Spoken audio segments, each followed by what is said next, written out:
Good morning and welcome to another episode of Vlogging a Dead Horse with myself, Sean Stevens.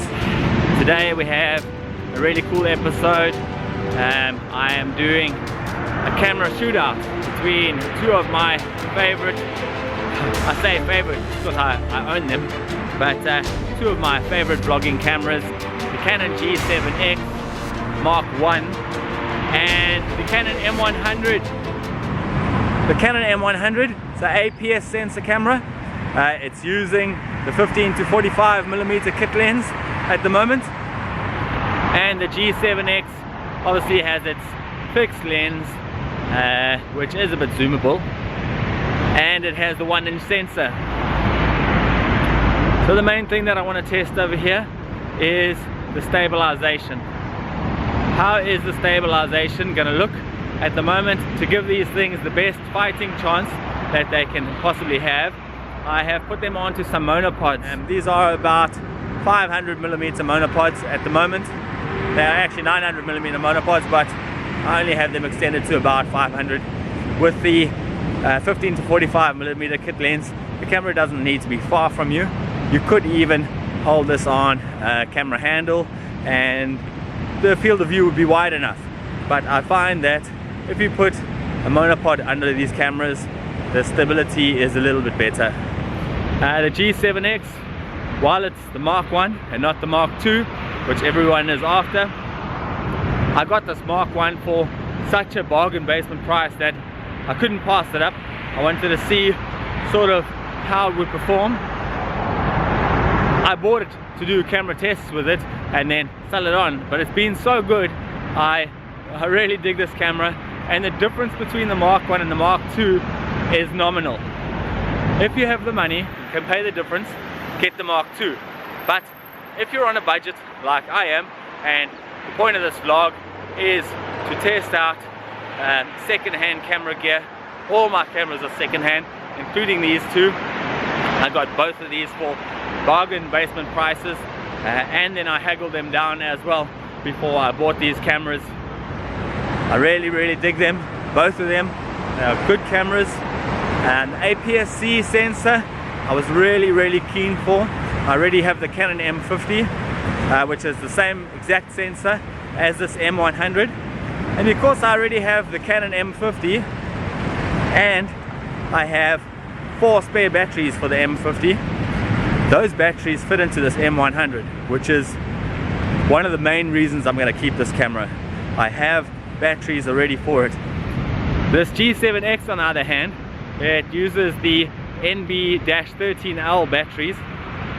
None of my other Canon cameras takes the same battery.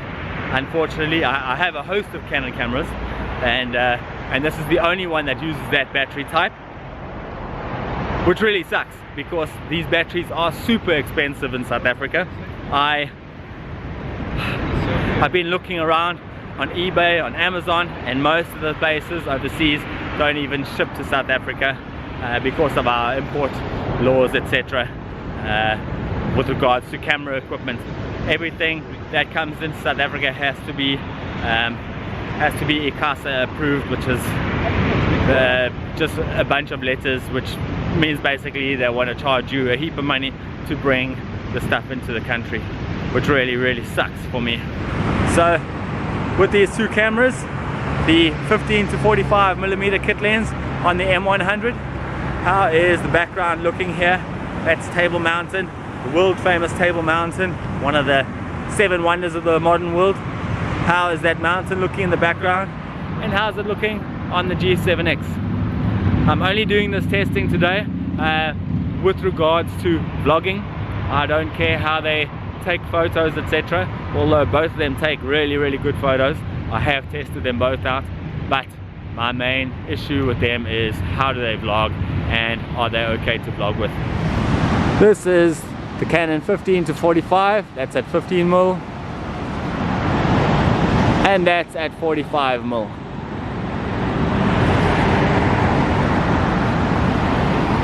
This is the G7X, this is at full wide.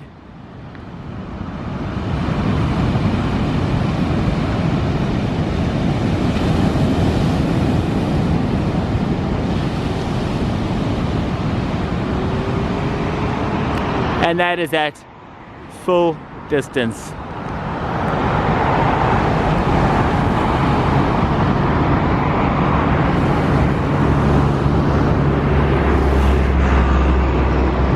Now, I actually really like the G7X's zoom. I was very surprised at it. I didn't even know that it had a decentish zoom when I first got it. Obviously this 15 to 45 kit lens is going to be, you know, usable to show people stuff that's around you. I also use the 11 to 22 millimeter lens on my M50, and well, 22 mils is not very good if you're trying to show people stuff around you. This 15 to 45, it's wide enough to do what it needs to do, and you can show people things that are across the road. Just frame up a bit better if you're doing 4x4 days or whatever the case may be, which is one of the things that I do. It's one of my vlogs that I run. But the G7X, so much better. Really, I can't say enough. I had no idea when I bought this camera that it had a zoom, and it's only 100 millimeters. I say only 100 millimeters. It's really quite good, as you just saw over there. But I also use Canon SX710s. I always have one with me if I'm going to be on the road vlogging, and that thing has a 700 and something millimeter zoom, so it's like a telescope really. I always have that around, so the zoom on the G7X or the M100 is a little bit superfluous for me. Although if it's going to be your only camera and you need a zoom, then the G7X is definitely the one to go for. But my main thing here is the stabilization. How are these looking? I'm walking along. I always walk along in my vlogs. I can't stand in one place and kill time while I need to get somewhere to see something and do something. So for me, stabilization is absolutely key for a vlogging camera. Now, I've been a little bit spoiled because a few months ago I bought the GoPro Hero 7. Now, I cannot say enough about that camera. It has the wide field of view like you want in a vlogging camera. It softens your face up a little bit, which for some people may be something that they'll want. It is has its own sort of beautifying filter. Because it's only a 12 megapixel sensor, it doesn't pick up as much detail in your face, so it kind of softens out any kind of wrinkles and things like that naturally. But the stabilization that it has is absolutely incredible. It is, before I bought that Hero 7, I thought that the stabilization on the G7X and my SX710s, etc., was absolutely phenomenal. But since I've been looking at the footage from the Hero 7, every single time I see footage from any other camera, I always think, yo, that's shaky. So every camera manufacturer in the world has a lot of work to do if they want to catch up with the stabilization that the Hero 7 has. These cameras, if they had stabilization like that, they would be absolutely perfect. Either of these cameras would be perfect. Obviously, we're not talking about sound and things. Neither of these cameras can take external sound, which is probably their biggest problem. Absolutely their biggest problem. Although I suspect that the M100 stabilization may be a little bit of a problem for me as well. I'm going to turn around now, start heading back to work. I just took a quick respite to show you guys what these cameras look like, and I'm curious myself as to the results. This M100 I've only had for 2 days now. The G7X I've had for a while, and I kind of know what to expect from the footage. I also am a little bit worried about the M100 overheating. I have read some things online that say that the M100 can overheat if you're shooting in 60 frames per second, which at the moment I'm not. I'm shooting in 30 at 1080p, so it shouldn't be an issue. But if it is at 30 frames per second, then this camera would have to get sold instantly. It can only shoot for up to 10 minutes at a time, and almost every one of my vlogs lasts way longer than 10 minutes. Obviously I cut it down in editing and etc. But if you're going along and you're filming something and you don't realize that the camera's turned itself off, it can be catastrophic, especially if you miss something important. I also have a sailing vlog and things can happen very quickly. I want to be able to catch the moment and know that the camera is doing its thing. I mean, if you're uncertain about a camera and whether it's recording, that's just no good at all to you. So this has been a vlogging test of the Canon M100, the G7x Mark 1 I need to add, but if you own a Mark 2, the difference is very small between the Mark 1 and the Mark 2, especially in conditions like this.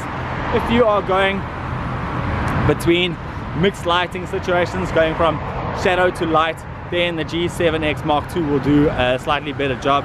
And for me, I would like the G7x Mark 2, absolutely, but for normal conditions like this, the difference is so nominal, the difference in cost so huge that there's just no ways I can justify the difference. So if you've enjoyed this video, please give me a like and subscribe if you want to see more content, more vlogging tests from second-hand used cameras. Some of the deals that I get are really good, and I test out some kind of unlikely cameras as well to see if it can vlog. Check them out, and I bid you adieu and farewell. Ciao for now.